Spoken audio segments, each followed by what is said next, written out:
Welcome, welcome everyone.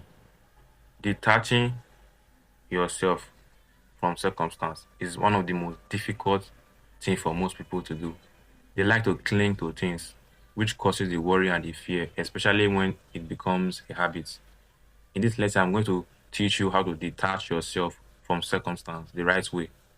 And I'm also going to teach you why you need to detach yourself from circumstance and other people as well. It all comes down when you find yourself being controlled by circumstances. You can find it difficult to break out of this loop, but you can do it. You can do it. You can do anything. Just be free. There's no strain or effort. Letting go of things that does not add any benefit to your life, this includes other people as well, is highly important. For you need to have a goal, something you are working towards. If you are to block the effects of the outside world, because there's a lot of things out there that want to grab your attention. And when you fall for it, you have just turned yourself off immediately. It's either you are in control of you or letting circumstances control your way of living. And listen, anytime you let circumstances govern your life, you end up in a bad spot always. Now, I want you to be in control of you and also have this idea, be in a state of expectancy. This doesn't mean you become attached to things. Make your life a complete state of flow. That is letting go of the old for the new way to find its way in. This is how nature's work. In fact, break out of your tiny world and expand your consciousness and begin to think. Attachment and detachment, these two words, you have to be conscious of all the time. You need to know what is taking over or dominating your mind. For you might be removing yourself from a bad situation and ending up in the worst kind. This is where most people have this silly, ridiculous, stupid beliefs that they cannot do better than those to whom they are surrounded.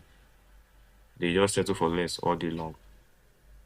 You detach yourself by having goals, lifting your mind to a higher state, having higher thoughts, have high motive, higher inspiration, and watching some of my video often. You see, your circumstance didn't make themselves. They are the embodiment of your past thoughts. And when you do these things, you will see the shift. Now, I've done this myself, and I'm still doing it currently. Right now, I'm thinking, speaking from a higher motive, higher state. My thought is centered on higher motive. So should you. Now, you may be asking yourself, how is this accomplished? Well, you act like the person you want to become. Now, really do this. When you start to act like the person you want to become, at first, you will find it uncomfortable, but it's okay.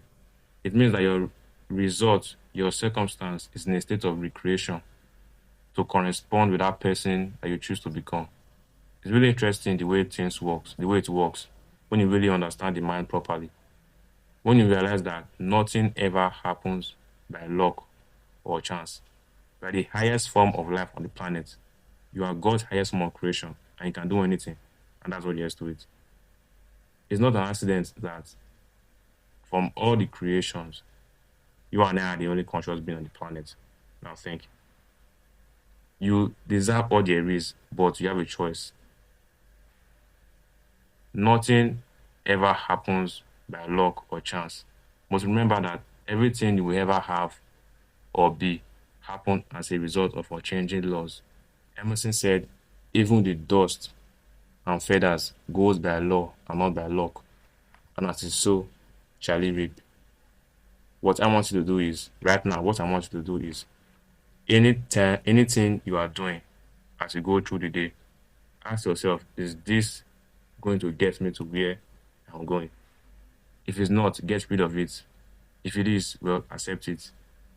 Do this often. Do this all the time. And you become a master at accepting and rejecting ideas.